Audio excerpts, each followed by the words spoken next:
बोलने की तो हिम्मत ही नहीं कर रही है। देह भी काँप रहा है, दिल भी काँप रहा है। आप लोगों का भी काँपता होगा। न मेहनत, भाई जी ने कहा मेहनत की है। सही बताऊं तो मेहनत क्या होता है मैं जानता ही नहीं हूं, क्योंकि मैं अपने घर का सबसे कामचोर आदमी हूं। इतना बड़ा कामचोर हूं कि मेरी माँ भी मुझसे दुखी है, मेरे बाबूजी भी मुझसे दुखी है। और जिसके घर में कामचोर हूं, मेहनत क्या करेगा। हाँ, एक चीज है कि मुझे जिसने कहा शिव को गुरु बनाओ, बड़ी मेहनत लगी उसको मुझे शिव चीज बनाने में। 1 महीना मेरा पीछा की और कहते थे बाबू शिव को गुरु बना लो, जीवन में कभी जरूरत होगा ना महादेव दया करेंगे। तो भी नहीं माना।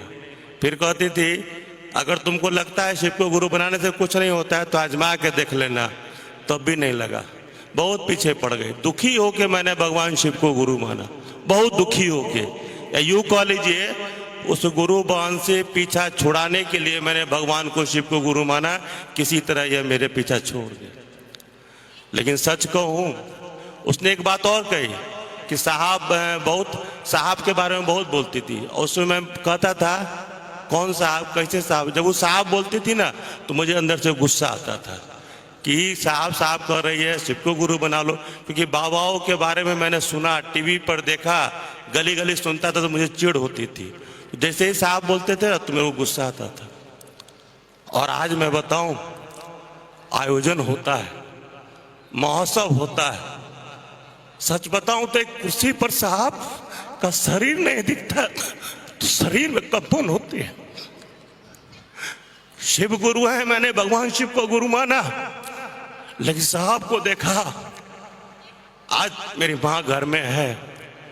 अगर मैं माँ को माँ कहने लायक हूं या घर जाता हूं तो माँ की तस्वीर देखता हूं, तब समझ में आता है कि सही में साहब नहीं होते हैं तो मैं बेमाँ का हो जाता। आज मैं जिंदा हूं, आज मैं चल रहा हूं, मेरी सांसें हैं, तो लगता है कि साहब नहीं होते तो मेरा क्या होता। मैं बोल नहीं सकता हूं, लेकिन आज ये निगाहें सच में साहब को ढूंढती है। हर तरफ साहब को मन कर क्या बताऊं। माफ कीजिएगा, मेरे जीवन में लोग कहते हैं कि अनुभूतियां, जीवन की अनुभूतियां, सच बताऊं तो शिव की शिष्टता और गुरु शिव की दया और साहब जीवन को ही अनुभूति बना देते हैं। शिव को गुरु मानने के बाद एक एक पल, एक एक कदम अनुभूति बनने लगता है। जैसे ही कोई आदमी शिव को गुरु मानता है और उन साहब को याद करता है या साहब की कई बातों को कहने लगता है, आप लोग गवाह, यहां बैठा एक एक आदमी इस बात को अच्छी तरह जानता है। आपके दिल में ये बात मौजूद है। हमारा आपका सबका जीवन अनुभूति बन चुका है। क्योंकि जब भी हम आप टूटते हैं, गिरते हैं, लड़खड़ाते हैं, इस दुनिया का कोई आदमी काम नहीं दे रहा है, नहीं दे रहा है। आप भी उसके गवाह हैं, मैं भी उसका गवाह हूं।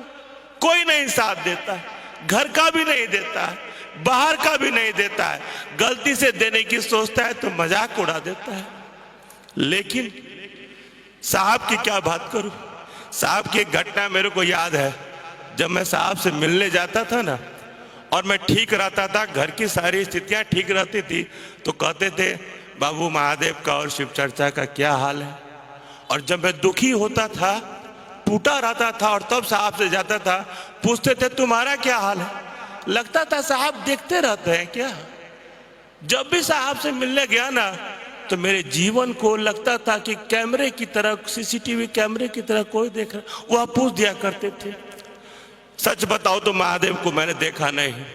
महादेव को फोटो में देखा, मंदिरों के शिवलिंग को देखा।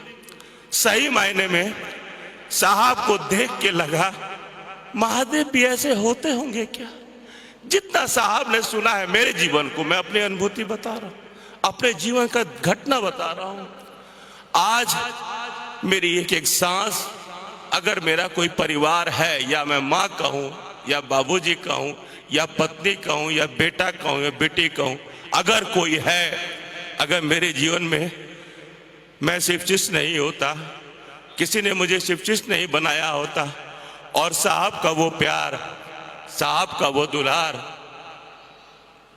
क्या कहूं, कह ही देता हूं। साहब की दया नहीं होती ना तो आज मैं नहीं होता। एक बात आप लोगों को कह के जाना चाहूंगा कि जिन लोगों के जीवन में शिव गुरु हुए हैं और आपने अगर शिव को गुरु माना है तो भाई साहब, बहन जी, लोगों के जीवन में शिव दे दीजिएगा, क्योंकि दुनिया में मुझसे ज्यादा दुखी लोग हैं, मुझसे ज्यादा टूटे हुए लोग हैं, बहुत दुखी लोग हैं जिनकी कोई नहीं सुन रहा है।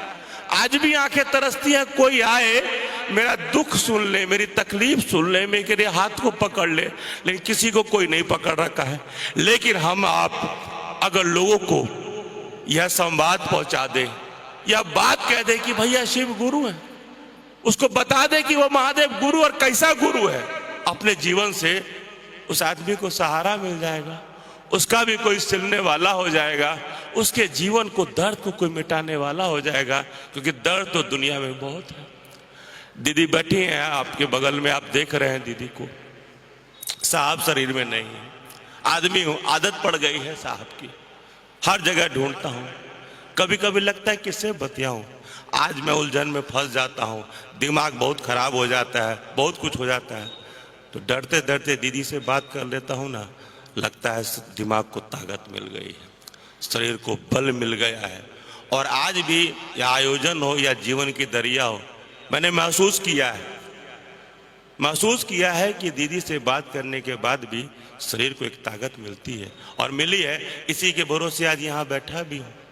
और बहुत कुछ कहने की नहीं है, हम सब लोग उस गुरु की दया में हैं, आप लोग महसूस भी कर रहे हैं, मगर एक बात में हम लोग कभी कभी कंजूसी कर देते हैं, महादेव तो दया करिए दिलखिन, अब दूसरा के की कह भाई, ऐसा नहीं कहना है।